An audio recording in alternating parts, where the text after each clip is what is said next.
You are not your mind, and deep down you've always known, but if you're not your mind, then who have you been living as all this time?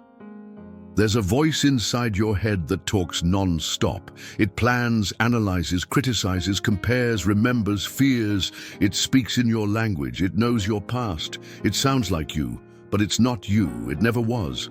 That voice is just the narrator. The real you is the one who's been listening. But what happens when you forget that? What happens when you start mistaking the noise for the self? You begin to live in a mental prison that has no walls, only thoughts. And the scariest part? Most people never even notice they're locked inside, because the prison is familiar, the voice is constant, the pain becomes background noise. Like a hum you stop noticing, but that's been draining you every day. So ask yourself quietly, what if the suffering you've been carrying isn't coming from life itself, but from the stories your mind keeps telling about it? You've tried to change your life. You've tried to think more positively, meditate, manifest, breathe deeper, and yet the noise returns. Why? Because you've been fighting the wrong thing. The mind was never meant to be your enemy, but it was also never meant to be your identity. And until you remember that, you'll keep chasing peace inside the very machine that's creating the tension. But there's another way, a quieter way, a way of returning to what you were before the voice, before the self-doubt, before the constant need to fix, prove, achieve, survive. This video is not here to teach you how to silence your thoughts. It's here to remind you you were never the thoughts to begin with. The silent prison. How thought becomes identity. It doesn't start with pain. It starts with a thought, a sentence, a voice that whispers just loud enough to sound like truth. I'm not good enough. They don't really see me. I always mess things up. At first, it's just a reaction, a mental reflex. But over time, the voice becomes familiar. So familiar, in fact, that you stop noticing it's even there. It merges with your choices, your habits, your relationships, and then it becomes you. But what if that voice isn't your truth? What if it's just your training? Most people never realize how their identity is built, not from what they've lived, but from what they've repeated. Repeated thoughts, repeated patterns, repeated feedback from others, absorbed without awareness, and each repetition builds a brick in a silent prison, a structure you live inside without even knowing you're enclosed. The mind doesn't ask for permission to define you. It just speaks, and we listen. But who gave it the authority? A parent's criticism, repeated just enough times to become your inner narrator. A teacher's disapproval, echoing into adulthood. A childhood wound, misinterpreted by a brain that was too young to understand pain. These voices become internalized, not because they're true, but because they're loud and consistent and repeated when you were most open. And so the mind keeps repeating them until the repetition feels like fact. But what if the most powerful truth was hiding where you never thought to look? You've seen it before, you just didn't know how to read it. That hesitation when you're offered something good, that sudden shame when someone compliments you, that invisible resistance to peace as if you're not allowed to rest. These are not flaws. They're fragments of the identity your mind constructed, trying to protect you from past pain. But protection isn't the same as truth. And over time, the very identity that once kept you safe becomes the cage that keeps you small. There's a tension, quiet, subtle, between the person you're being and the presence you truly are. You feel it as restlessness, as a soft ache that no success seems to heal, as a pull toward something deeper, something quieter, something real. That pull is your awareness, calling you back. Because even as the mind builds its prison, your soul never stopped remembering the open field just outside the walls. And today, you're already walking toward it. Beware the thought that pretends to be intuition. It comes softly, like a whisper that feels just familiar enough to trust. A hunch, a gut feeling, a sense that something is off. But what if it's not intuition? What if it's fear, pretending to be your inner guide? The human mind is incredibly skilled at disguise, especially when it wants to protect you. And one of its most convincing tricks is wrapping fear in the clothing of inner wisdom. You hear the thought, "Don't trust them," or "This won't work," and it arrives with such urgency, such certainty, that you believe it must be something deeper. You believe it's your intuition speaking, but real intuition doesn't clench. It doesn't tighten your stomach or rush your decisions. It doesn't come with anxiety. It comes with clarity. It feels like calm knowing, not desperate certainty.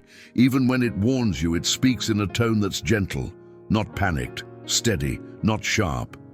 So how do you tell the difference? You listen not just to the voice, but to the vibration beneath it. The body always tells the truth.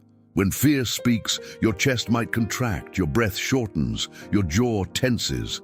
That's not your inner guidance. That's your nervous system remembering pain and reacting before you've had time to choose. And it's not your fault, it's programming.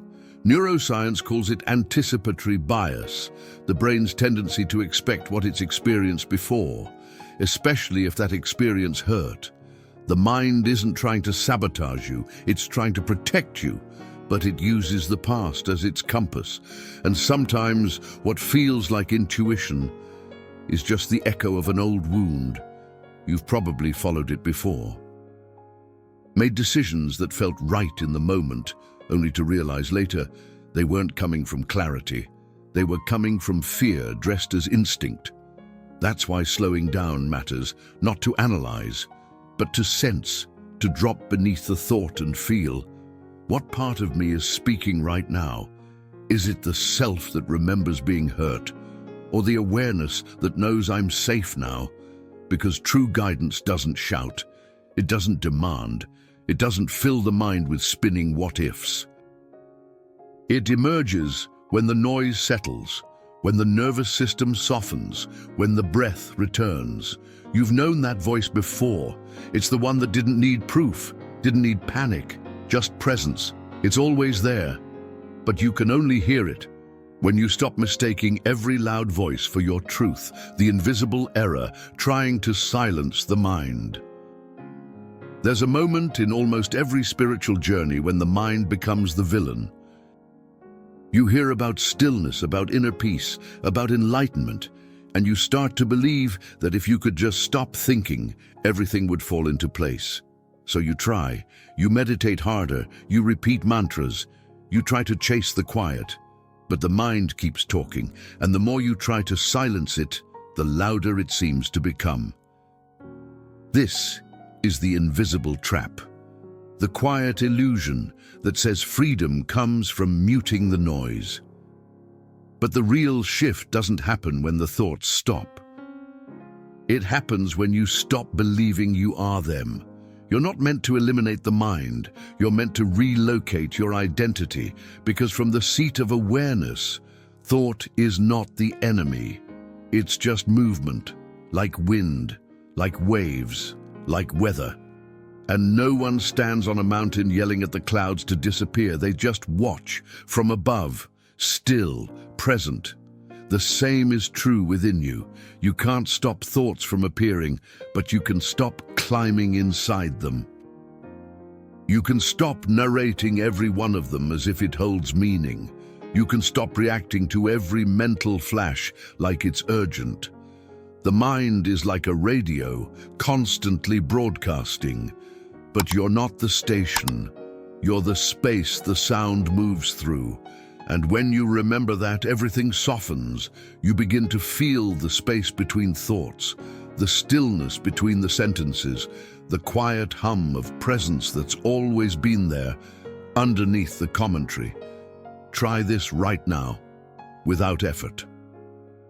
Just become aware of your thinking, not to change it, just to notice it, and then ask, who is noticing this thought? That moment, that tiny, clear moment, is where freedom begins. Because when you move your awareness from the thought to the one who sees the thought, the spell breaks, the war ends, and in its places there's peace. Not the kind you have to earn, not the kind you have to maintain, the kind that just is. The kind that was there before the mind started speaking and will be there long after it quiets. Neuroplasticity and spiritual memory, how your brain recycles suffering. Some pain doesn't come from the present, it comes from repetition. Not because life keeps hurting you, but because the mind keeps replaying what hurt. You've probably felt it. That strange pull toward the same emotional place again and again. Different faces, different situations, but the same story, the same ache. This isn't weakness, it's wiring.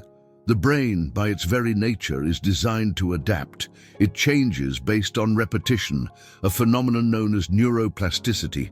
Every time you think a thought, every time you feel a familiar pain, your brain reinforces the pathway that carried it.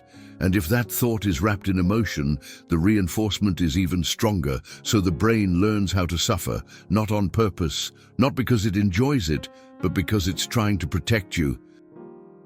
To anticipate the next wound before it happens, it prepares for pain by reliving it. But here's where things get deeper. You're not just dealing with a mental habit, you're carrying an energetic imprint. Every unprocessed moment, every emotion you never had the safety to feel fully, it lives in your field. Your nervous system remembers what your conscious mind has long buried, and so your mind recycles the narrative, and your body recycles the sensation. Not because you haven't tried to heal, but because the root never felt safe enough to be touched. This is why affirmations often fall flat, why mindset shifts sometimes feel hollow, because the thoughts are riding on top of an energy that hasn't moved. But that energy can move, and it starts not with force but with softness. It starts with meeting the pain, not to fix it, but to feel it. To breathe into the places that have been holding too much for too long. To notice the contraction in your chest, the heaviness in your gut, the static in your thoughts, and instead of pushing it away, you just stay. Not as a victim, as a witness.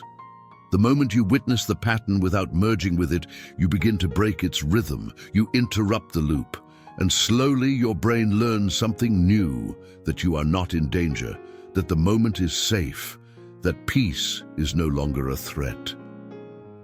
This is how healing happens, not by erasing the past, but by no longer reacting to it as if it's still happening. And in that new response, your energy shifts, the pattern dissolves, the suffering fades, not because the story is gone, but because it finally stopped being fed. 3. Step technique to reconnect with the field, not the mind. There's a difference between reacting from the mind and responding from presence. One pulls you deeper into the loop. The other pulls you out of it, gently, consistently, quietly. And that shift doesn't require hours of meditation or a perfect state of mind. It only requires 3 simple movements of awareness. Movements that bring you out of thought and back into the field where your energy actually lives. The first step is this: name the thought without wearing it. When a thought arises, even a loud, emotional, convincing one, don't push it away. Don't fight it. Just notice it and name it. Not like a truth, like a pattern. That's a fear voice. That's my old shame story. That's a control thought trying to protect me. The moment you name it, something shifts. You are no longer in the thought. You are with it. And that shift from being to observing creates space. The second step, expand into sensation. Bring your attention from your mind into your body.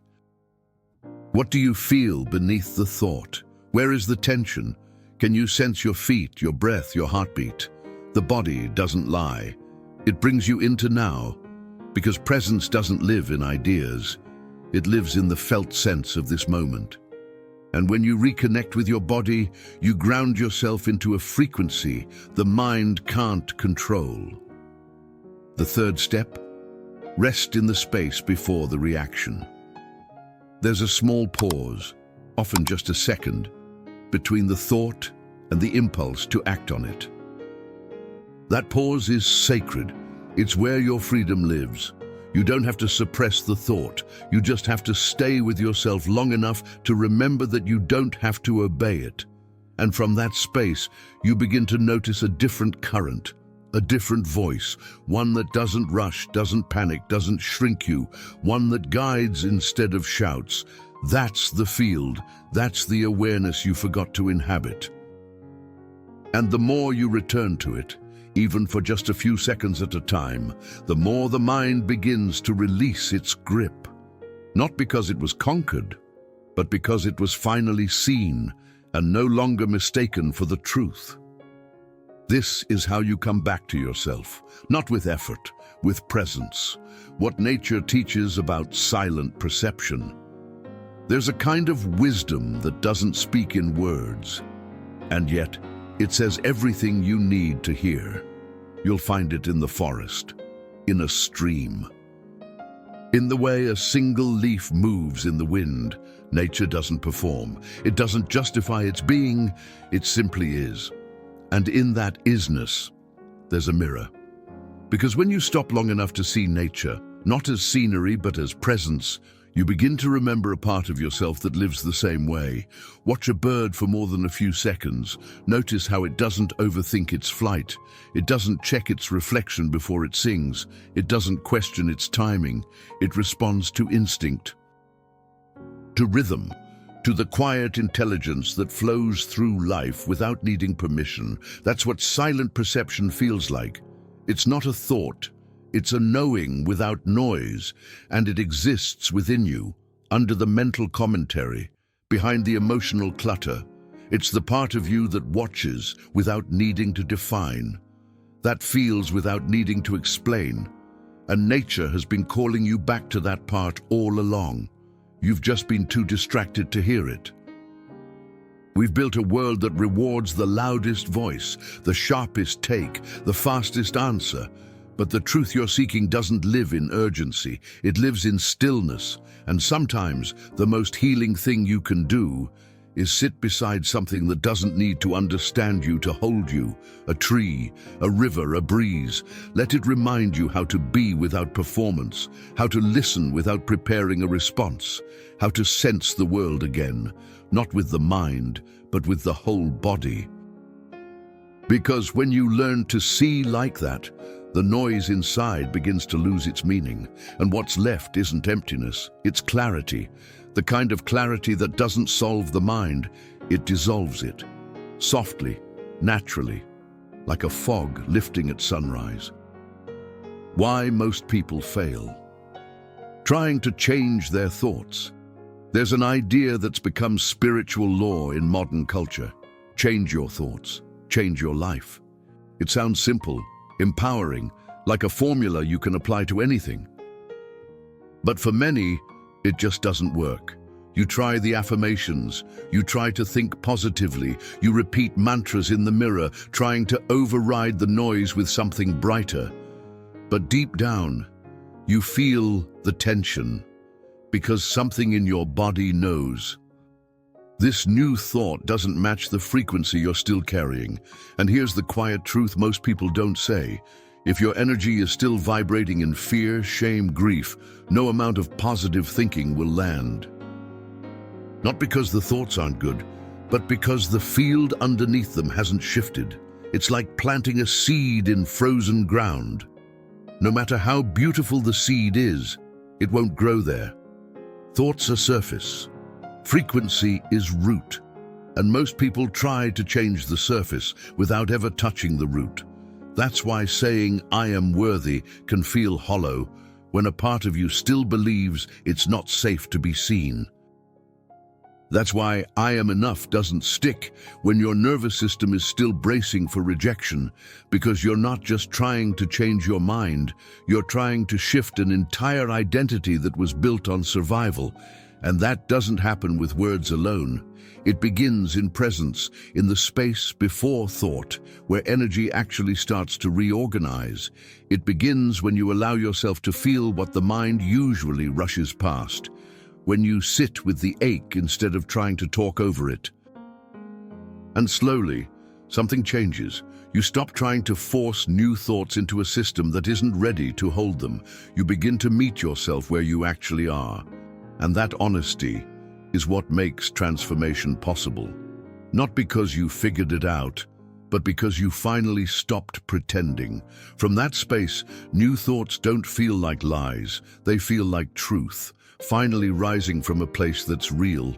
Because when your energy shifts, even slightly, your thoughts will follow. Not because you force them, but because they no longer need to defend the old story. Real story, how she stopped thinking and started seeing. She didn't look broken, she had a good job, she said all the right things, smiled when people expected her to. She had learned to survive, but not to live, because inside there was a storm she couldn't explain. Her mind was a loop, constant, loud, relentless. Every decision turned into a debate, every silence became a threat, even joy was suspicious. She couldn't rest, not really, and she didn't know why. She had done the work, read the books, listened to the podcasts, tried to reframe the thought like they told her, but the thoughts kept coming. And then, one night, something shifted. She had reached a point where she couldn't fight anymore, and in that surrender, she tried something different. She stopped trying to change the thought. She just listened. She didn't answer. She didn't argue. She didn't search for a better feeling.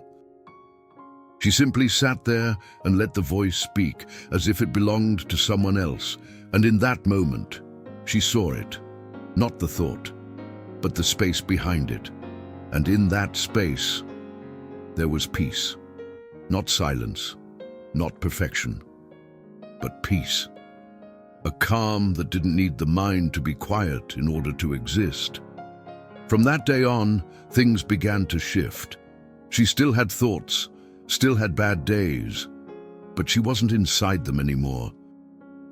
She had remembered the difference between being the thought and being the one who sees the thought. And that memory, that reconnection, changed everything, because the truth wasn't hidden. It had always been there. She just needed to stop searching with her mind, to finally see with her awareness. Have you ever had a moment like this? Share it in the comments. Your experience might be exactly what someone else needs to feel less alone right now. You are not your mind. You are the awareness behind it. You are not your mind. You are the awareness behind it. And now, you've remembered. Not because the thoughts stopped, but because you stopped becoming them. There is a stillness in you that has never been touched by fear, a presence that's never once doubted your worth, a field of awareness that has witnessed everything, without judgment, without urgency, without leaving your side. That's who you are. Not the one trying to control every moment, not the one spinning in thoughts, not the one repeating stories that never truly belong to you. You are the one who sees. And from that place, from that quiet, steady space, life begins to feel different. Even when the chaos returns, even when the mind gets loud, even when the old narratives try to rise again. Because now, you know where home is. You don't have to escape the thoughts. You don't have to silence the mind. You just have to remember, you are the space where the thoughts arise and dissolve. You are the field. You are the sky. You are the calm that holds it all, even when the storm rages on. And this awareness, It's not something you learn, it's something you return to. So if this message touched something in you, let us know in the comments. Say it out loud or quietly to yourself. I am the space, not the voice. And if this video helped you remember, leave a like, subscribe, and share this with someone who might need to hear it. Because that ripple, your healing, becomes part of someone else's awakening. There's more waiting for you.